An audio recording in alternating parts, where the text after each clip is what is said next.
honored, having you around or having come to celebrate with me this day. I do not want to make a political speech, but maybe I may want to go back to the reasons as to why I decided to have this celebration. Some friends, when I told them that I was graduating with a master's degree in business administration, one friend told me, "Why do you want to celebrate? Are you the first one to get that degree?" Told me that. Then another one told me he got his MBA 25 years ago and it's not a big deal. But I said, all of us have different paths and different reasons of celebrating whatever we choose to celebrate. And I consider my journey so unique to the extent that this is an achievement that was unimaginable at some point in my life. When I was growing up, when I was young in primary school, those of us who are with me in primary school know that I was number one right from class 1 to class 8. I was index 1 in my class in 1994, class 8. So what usually happens is that it's like a pattern. You know, most of these rural schools, if you're index 1, maybe you might be the hope of that school up to the university level. So my school usually produces one person who goes through to high school to university, my primary school. So the person who went to university from the 1994 KCP class from my primary school was Fwamba NC Fwamba. And that was through qualifying to join one of the most prestigious schools in Bungoma, the mighty Kibabi High School. We used to call it St. Mary's Kibabi Boys High School. Most of the guys you see leading in Bungoma or those areas are products of Kibabi Boys High School, including Mheshimiwa Jack Wamboka here, and all other leaders that you have ever had coming from Bungoma, whether it's the governor, Lusaka, the current one, Wycliffe Wangamati, the previous one, MPs like Wamunyinyi, all those MPs, most of the critical leaders in Bungoma went to Kibabi High School. So when I was in Kibabi High School, I had an opportunity to make so many friends. But interestingly, I found Jack Wamboka. It was called Nelson Wamboka those days. So it became Jack Nelson Wamboka later. Nowadays, it became Jack Wamboka, then Wanami Wamboka. So I met this guy. This guy was my friend. He was in Form 1 North initially. I was in Form 1 West. So when the choice of subjects came, when we finished Form 2, Form 2 West and Form 2 East chose physics. All physics students were clustered towards that direction. So by the time you go to Form 3, you go to West or East. If you are not doing physics, you go to North or South. So he came to West and he became my classmate. So during that time, we had also been appointed prefects, and we were the most terrifying prefects in school. In fact, the most feared prefects, and maybe equally hated in equal measure. Because very tough prefects are not very much loved by students. And because we are very strict with the discipline, it was a way of nurturing our leadership credentials at that time. So one day, during our tenure as prefects, the head boy of that school, we were assistant prefects at that time. The head boy of that school was arrested and taken to Bungoma police cells. So the assistant head boy, who was equally not very popular like Wamboka and myself, decided to come and have a conversation with us as prefects, as assistant prefects. We were trying to find an opportunity of pulling a populist stand because this prefect who had been arrested, this head boy, was very popular with the students. So the assistant head boy came and told us, my senior cannot be in police cells and I'm just here and we are here. We must do something. So the senior members of this council of prefects was Wamboka and myself. So he asked Wamboka, what should we do? Let's march to the police station. And I told Wamboka, yes, let's go to the police station. So we organized the students, the whole school, to demonstrate up to Bungoma police cells in an attempt to try to get the head boy released. So after a few days, when everything had settled down now, they started narrowing down on who was in charge of this thing. So they called this guy who was supposed to be our friend and our boss, the assistant head boy. Hey, so they called him and then they told him, just tell us who was actually behind this stuff. We'll not victimize them, we'll just advise them. Just tell us. You know that I don't like using that word, but that motherfucker betrayed us. You know? So Wamboka and I were the first prefects to be suspended in the history of the school. Can you imagine you are unpopular and you are suspended? What happens? You have no defender because the administration is against you, students are always against you. Huh? So we were suspended, but we are lucky that we were never demoted as prefects because that will have pronounced hell on us.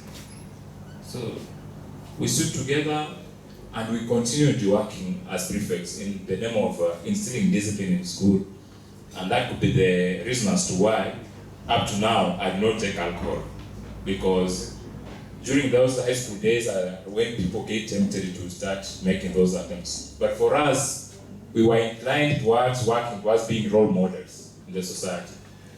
That's why I never took alcohol and lived by the background I had as a family member from my family with my father, who trained us never to take alcohol.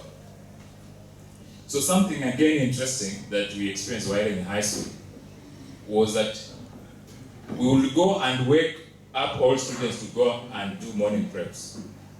Lakini unajua hiyo kuchoka, umeambiwa wanafunzi enda morning preps by force. Tunaenda kulala sisi. Never went for morning preps, even if I did, as prefect. So when we sat for the mock, you know, we had State Lodge, that house, that small cube that is reserved for prefects. So we had State Lodge. We used to live there with Jack, and that assistant boy, head boy, now became a head boy when we were promoted as senior prefects. So we used to be together. So whenever the exam results came out, these guys were always studying, are getting very low grades, and we were getting high grades. Now this head boy again comes to us and says, why is it that Fwamba and Fwamba don't go for preps? And they still defeat us in exams. So now, what can I do about it? I have no role. There's no role that I play towards that. So from there, we were determined to be scholars, to go to the highest level, perform very well. And when we came to university, we had that opportunity of being student leaders, apart from doing our schoolwork, which I believe we were doing so well.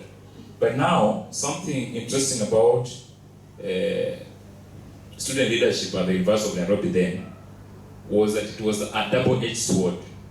It was an opportunity for you to rise, or an opportunity for people to render you irrelevant as far as life in academics is concerned.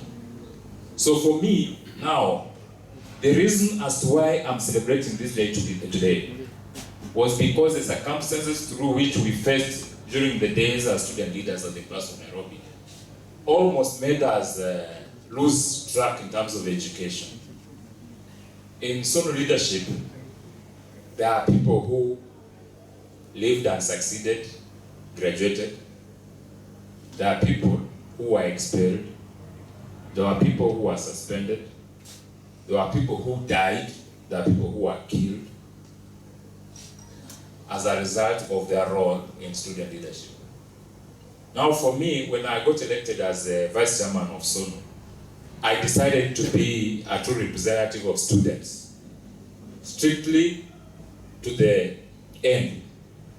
I was never compromising. In fact, there was a time I was asking one of my friends that, where did we leave this courage? Because there was a time when there was an issue when some of my colleagues in student leadership had stolen money. Money meant for some other work, some student leaders squandered that money, swindled the money. So I went to Magoha and told him, you are the one. Magoha is elect now. I told Magoha, if we start dealing with thieves in this university, we'll start with you. You know, people used to fear Magoha so much. But then I told him, we will start with you when you start dealing with thieves. So he became so afraid and he told me, you go and sort out issues at the student level. If you don't, come back to me. So that same instance, when I was elected vice chairman of SONU, I also represented students in the university senate. So one day, a student came to me. You know what the senate does at the university? It usually deals with the examinations, and the disciplinary cases. So if there's an issue of the exam, it's the senate that handles. So a student from my faculty, I was in the faculty of architecture, design and development, in the department of design. So the chairperson of that department happened to teach me 2 units. And that same chairperson had taught a student ahead of me, and this student came to me and told me that she had been failed unfairly. So as a student representative, I was supposed to raise this thing at the Senate, this matter at the Senate. And what did I do? The first thing, instead of going to the Senate to work, I went to the chairman of the Senate, who happens to the Vice Chancellor. By then it was Professor Makao Kiamba. So when I went and raised these students the issue to him, I never realized that there was some kind of, I was getting into a conflict that I never really imagined. I shouldn't have mentioned names. But this Vice Chancellor had a certain relationship with this chairman of the department and this lady who had been failed. So I was getting into a conflict of 3 people who knew what was happening, and I had no idea of what was happening. So what happened next? It was so obvious that this lady decided to fail me the 2 units she taught me. She failed me in 2 units, and also failed another guy called Nicholas Kipsang. Kipsang was my right-hand man, was my classmate, and always by me. So this lady told me, if you continue sonuing around, she used the word sonuing, there's no way you are ever going to graduate. I know when somebody tells you that, and that person is the one in charge of marking your exam, you just know that you are done. Right? So, at that time, this lady failed me 2 units, and that was a very difficult time for me. I had just contested the SONU chairmanship. I was the vice chairman of SONU. Then when I went for chairmanship, I think Garuya sold my vote. That guy came from Nakuru all the way. Who ni Dr. Garuya KJ. Huyu, unajua hakuna mtu wangu kura Kenya. Sasa mimi nilisimama na huyo jamaa kura. Yeye akachaguliwa, akakuwa chairman wa SONU, and I lost the elections.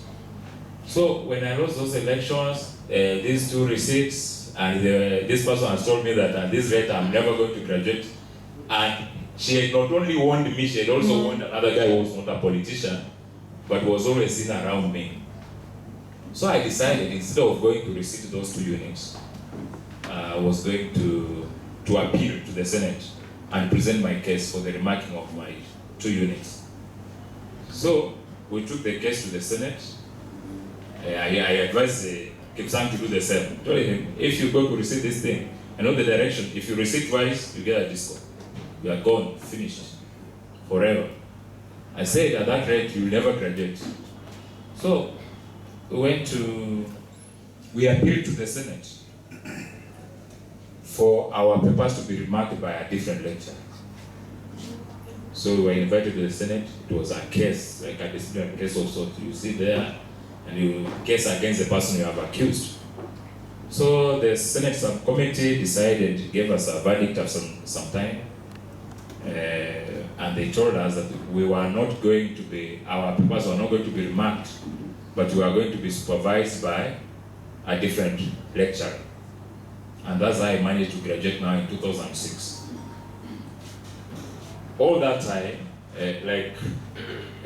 you know, when problems come, they come in multiple situations.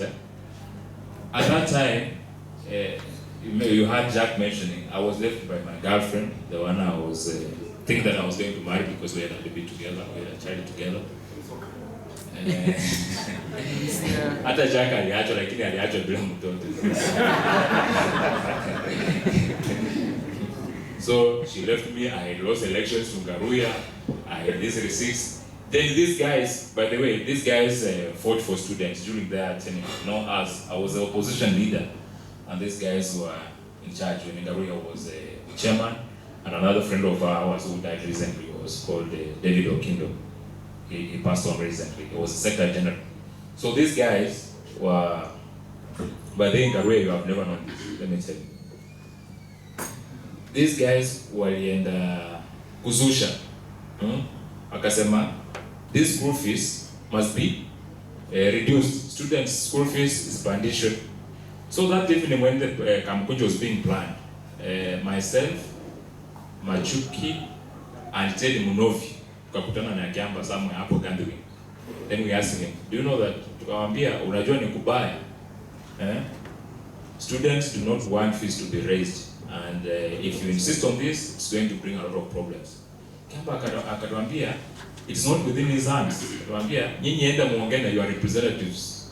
Wakuje kwa council, waongee hiyo story, alafu, then from there the council will decide. I said, but students will not tolerate that. So we came to the Kamkunji. Remember we came to the Kamkunji there, myself with Orengo and Machuki and Ted. And we communicated the same thing that Kiamba had told us. Because me, I'm always very open. I told them, we just made the vice chancellor, and this is what he has said, that Garuya and Okindo will go to the council and represent us. But these guys were wise because they knew if they ever went to the Senate, the two of them, there was no way to the council, there was no way they were going to be listened to. So they mobilized the students, went and did